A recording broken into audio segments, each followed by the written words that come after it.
عبداللہ بن مالک بن بحینہ سے روایت ہے کہ نبی کریم صلی اللہ علیہ وسلم کا گزر ایک شخص پر ہوا۔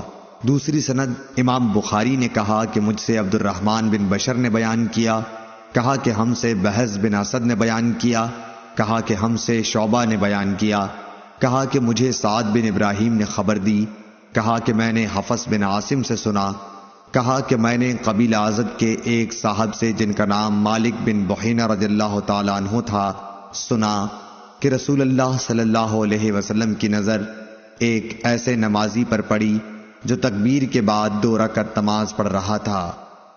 حضور صلی اللہ علیہ وسلم جب نماز سے فارغ ہو گئے تو لوگ اس شخص کے ارد گرد جمع ہو گئے اور حضور صلی اللہ علیہ وسلم نے فرمایا، کیا صبح کی 4 رکعتیں پڑھتا ہے؟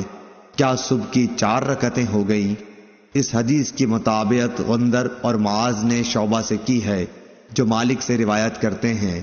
ابن اسحاق نے سعد سے، انہوں نے حفص سے، عبداللہ بن بحینہ سے اور حماد نے کہا کہ ہمیں سعد نے حفص کے واسطے سے خبر دی اور وہ مالک کے واسطے سے۔